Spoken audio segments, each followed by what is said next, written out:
Hello students, welcome to my channel. So student, जैसा कि आज की वीडियो में मैं आपके बीए फर्स्ट ईयर के सेकेंड सेमेस्टर का मध्यकालीन इतिहास यानी मिडिवल हिस्ट्री का सिलेबस लेकर आई हूँ। आज की वीडियो में मैं आपके बीए फर्स्ट ईयर के सेकेंड सेमेस्टर का मध्यकालीन का जो नया सिलेबस है NEP 2020 के अकॉर्डिंग वो बताने वाली हूँ। क्योंकि स्टूडेंट्स, आप कोई भी सब्जेक्ट पढ़ते हो, सबसे पहले इम्पोर्टेंट है आपके लिए अपना सिलेबस जानना कि आपको अपने सिलेबस के अंदर कितनी यूनिट्स पढ़नी है, एक एक यूनिट के अंदर कितने टॉपिक पढ़ने हैं। जब तक आपको अपना सिलेबस सही तरह से पता नहीं होगा, आप सही से पढ़ाई नहीं कर पाएंगे। तो देखिए, आपका जो मध्यकालीन इतिहास है सेकेंड सेमेस्टर में, वो है मध्यकालीन भारत का इतिहास 1206 ईस्वी से 1757 ईस्वी तक। यानी आपको अपने मध्यकालीन इतिहास में जो पढ़ना है वो भारत के मध्यकालीन का इतिहास आपको पढ़ना है। और देखिए, 1206 ईस्वी से लेकर आपको 1757 ईस्वी तक का पढ़ना है अपने इस सब्जेक्ट के अंदर। तो चलिए स्टार्ट करते हैं आपके यूनिट नंबर 1 से। देखिए, सबसे पहले जो आपका यूनिट नंबर 1 है उसमें आपको पढ़ना है आरंभिक तुर्क और खिलजी। आरंभिक तुर्क और खिलजी के बारे में पढ़ना है। देखिए ध्यान दीजिएगा, 1206 ईस्वी से आपको पढ़ना है, यहाँ से लेकर 1757 ईस्वी तक आपके पूरे इस सिलेबस के अंदर आपको पढ़ना है। कौन कौन से शासक थे, क्या क्या हुआ, कैसे कैसे, सारी चीजें आपको इसमें पढ़नी है। तो देखिए, आपको सबसे पहले तो यूनिट नंबर 1 में क्या पढ़ना है, आरंभिक तुर्क और खिलजी के बारे में पढ़ना है। उसके बाद जो आपका दूसरा है यूनिट नंबर 2, वो है तुगलक और लोदी वंश। आपको अपने यूनिट नंबर 2 के अंदर तुगलक वंश के बारे में पढ़ना है, लोदी वंश के बारे में पढ़ना है कि इनके पहले संस्थापक कौन थे, क्या कितने शासक, सारी चीजें आपको पढ़नी है इन दोनों वंश के बारे में आपको अपने यूनिट नंबर 2 के अंदर।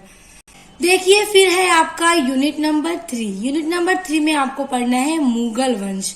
देखिए, मुगल वंश में सबसे पहले बाबर, क्योंकि बाबर से ही स्टार्ट होता है, तो यूनिट नंबर 3 में मुगल वंश के बारे में पढ़ना है कि बाबर के बारे में, कैसे ये भारत में आए, किस तरह से शासन किया, सारी चीजें इनके बारे में पढ़नी है।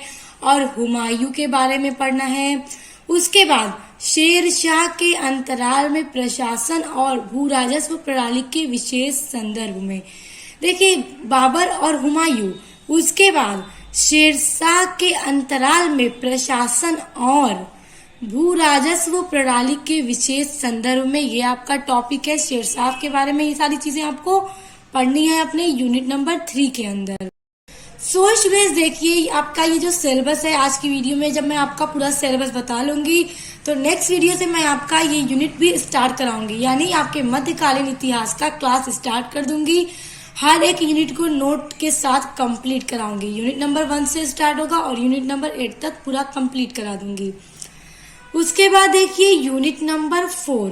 यूनिट नंबर 4 में आपको पढ़ना है अकबर से शाहजहां, यानी अकबर से लेकर शाहजहां तक। अब जैसे देखिए, आपने यूनिट नंबर 3 में क्या पढ़ना है, बाबर और हुमायूं, क्योंकि मुगल वंश बाबर से स्टार्ट होता है, उसके बाद फिर हुमायूं, तो फिर देखिए उसके बाद तो शेर शाह के बारे में है। फिर उसके बाद यूनिट नंबर 4 में ठीक हुमायूं के बाद अकबर से पढ़ना है। अकबर से लेकर शाहजहां तक आपको अपने यूनिट नंबर 4 के अंदर पढ़ना है, जिसमें पढ़ना है आपको मनसबदारी, राजपूतों और महाराणा प्रताप से संबंध, धार्मिक नीतियां। यानी अकबर और शाहजहां का जब तक शासन काल था तो मनसबदारी के बारे में पढ़ना है, राजपूतों और महाराणा प्रताप से अकबर का क्या संबंध था, इन सब चीजों के बारे में पढ़ना है। और अकबर और शाहजहां का जब शासन काल था, वहां से वहां तक लेकर जो धार्मिक नीतियां थी उनके बारे में आपको अपने यूनिट नंबर 4 के अंदर पढ़ना है। अब आ जाइए unit number 5। So students, I hope कि आपको यूनिट नंबर 4 तक तो क्लियर हो गया होगा।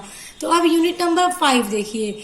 यूनिट नंबर 5 में अब आपको पढ़ना है औरंगजेब के बारे में, क्योंकि अब जैसे यूनिट नंबर 4 में आपका क्या था, शाहजहां पर खत्म होता है, तो शाहजहां के बाद औरंगजेब, तो यूनिट नंबर 5 में आपके औरंगजेब आ जाते हैं। तो औरंगजेब के बारे में पढ़ना है, राजपूतों के बारे में, धार्मिक और दक्कन नीति, जो औरंगजेब के शासनकाल में धार्मिक और दक्कन नीति थी उनके बारे में पढ़ना है। उसके बाद मुगलों का पतन और विघटन, क्योंकि मुगल वंश जो था वो औरंगजेब के बाद फिर दूसरा मुगल शासक नहीं बना कोई, तो औरंगजेब के बाद ही क्या है, मुगलों का पतन हो गया था। तो आपको मुगलों का पतन और उनका विघटन पढ़ना है कि वो किस तरह से हुआ। उसके बाद आ जाइए यूनिट नंबर 6 पर।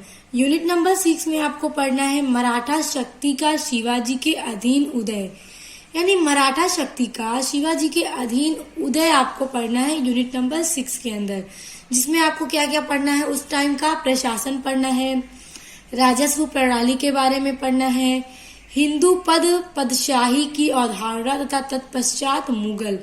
देखिए फिर आपका तीसरा टॉपिक है हिंदू पदशाही की अवधारणा के बारे में पढ़ना है तथा तत्पश्चात मुगल के बारे में। ये टॉपिक आपके यूनिट नंबर 6 के अंदर आपको पढ़ना है। अब देखिए यूनिट नंबर 7 आपका।